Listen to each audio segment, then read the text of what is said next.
శ్రీమాత్రే నమః. ఇదే మనోకామనాదేవి ఆలయం.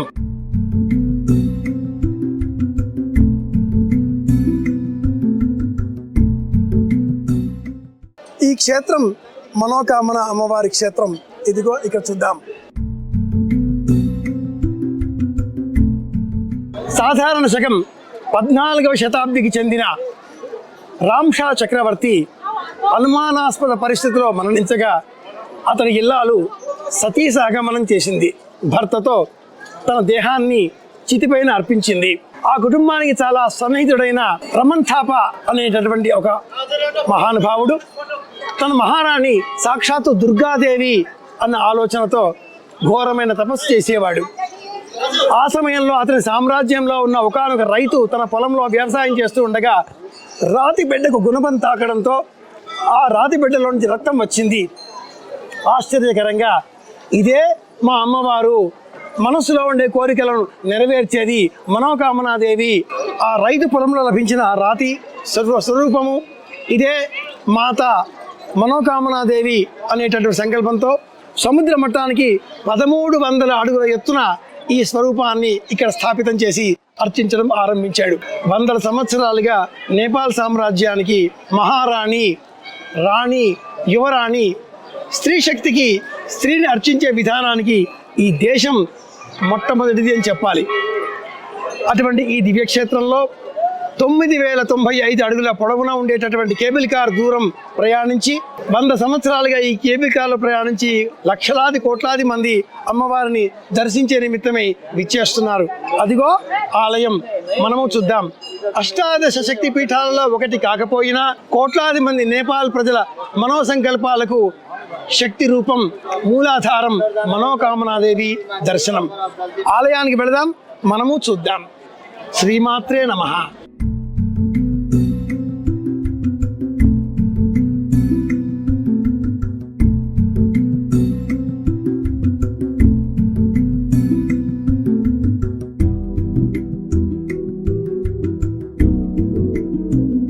శ్రీమాత్రే నమః. మనోకామనాదేవిని దర్శనం చేసుకోవడం కోసం వేలాది మంది, అదిగో చూస్తున్నారుగా ఎంత పెద్ద లైన్ ఉందో. మనోకామనాదేవి దర్శనం సకల సంకల్పాలను నెరవేరుస్తుంది అంటూ నేపాలీ దేశస్తుల విశ్వాసాలు మాత్రమే కాకుండా ఆస్తికుల అందరి విశ్వాసం కూడా. కేబుల్ కార్ పైన వచ్చే వరకు 5 గంటల వరకు సమయం ఉంటుంది. ఆ తర్వాత కేబుల్ కార్ను ఆపేస్తారు. వరుసలలో ఉన్న వారికి మట్టుకు దర్శనం అనంతరం తిరిగి వాళ్ళని అటువైపు చేర్చే ప్రయత్నం చేస్తారు. గోర్ఖా జిల్లాకి సంబంధించిన ఈ క్షేత్రం సుమారుగా ఒక 600 సంవత్సరాలుగా చరిత్ర ప్రసిద్ధి.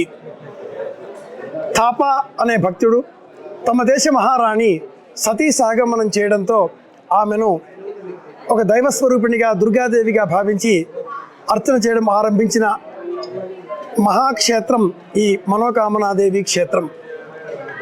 తమ రాజు రామ్షా ఇల్లాలు భర్త చనిపోవడంతో సతీ సహగమనం చేయడం ఇక్కడి చారిత్రక ఘట్టం. ఆ అరుదైన అద్భుతమైన సందర్భాన్ని పురస్కరించుకొని ఇక్కడ మనోకామనాదేవి వెలిసింది అని వారు భావన చేస్తారు.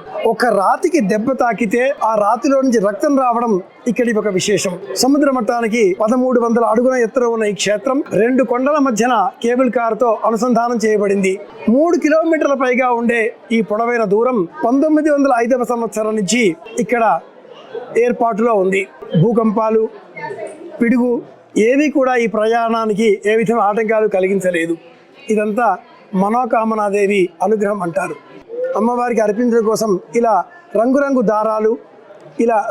దారాలు, అలాగే పువ్వులు, వస్త్రాలు అమ్మవారి సమర్పించడం కోసం పేడ, తీపి పదార్థం ఇవన్నీ తెస్తారు. అక్కడ ఉందే ఆ ప్రకారంగా దీపాలు వెలిగిస్తారు. చూశారుగా మనోకామనాదేవి ఆలయం వద్ద జనసందోహం. ఇదిగో ఇంకా వేలాది మంది ఆ చివరి వరకు వేచి ఉన్నారు. అదిగో ఆలయం చుట్టూరా జనాలు ఇంకా క్రిక్కిరిసిన వరుసలలో. ఆలయం చుట్టూరా భక్తులు. మబ్బుల మధ్యన ఆలయం. 1300 అడుగుల ఎత్తున సముద్ర మట్టానికి ఉన్న ఈ ఆలయం సతీ సహగమనం అనేటటువంటి ఒకనొక తర్వాతి కాలంలో దురాచారంగా చెప్పినప్పటికీ పూర్వకాలంలో వారి మధ్యన ఉండేటటువంటి విశ్వాసాలకు నమ్మకాలకు ప్రతీకగా రామ్షా ఇల్లాలు చేసిన ఆ త్యాగం, ఆమె దుర్గాదేవిగా రూపాంతరం చెందింది అనేటటువంటి థాపర్ విశ్వాసం వందల సంవత్సరాలుగా ఈ క్షేత్రం నేపాలీయులకు మనోకామనాదేవిగా సుప్రసిద్ధం. మనస్సులో ఏది సంకల్పం చేస్తామో ఆ సంకల్పం నెరవేర్చే శక్తి అమ్మవారికే ఉంది. దీపాలు వెలిగిస్తారు, వరుసలుగా బారులు తీరి దర్శనం చేసుకుంటారు. సముద్ర మట్టానికి ఇంత ఎత్తులో ఉండే ఈ చోటు మబ్బుల మధ్యన ఉన్నదా ఏమి అన్నట్లుగా మనం చూస్తూ ఉన్నాం. ఈ క్షేత్రం మనోకామన అమ్మవారి క్షేత్రం. ఇదిగో ఇక్కడ చూద్దాం. మనోకామన టెంపుల్, ఆరబోట్, బాక్రావర్ మహాదేవ్ టెంపుల్, షిలింగ్తార్, ఈ రెండింటిని చూసినప్పుడు బాక్రాంగ్ మనోకామన టెంపుల్, మనోకామన నిభారే, ఈ మధ్యలో ఉన్న క్షేత్రం ఇది మనోకామనాదేవి క్షేత్రం. అమ్మవారిని విశ్వసిస్తే తప్పక మన సంకల్పాలు నెరవేరుతాయి. అమ్మకు నమస్కారం చేద్దాం, అందరి క్షేమాన్ని కోరుదాం, మళ్ళీ కలుసుకుందాం. శ్రీమాత్రే నమః.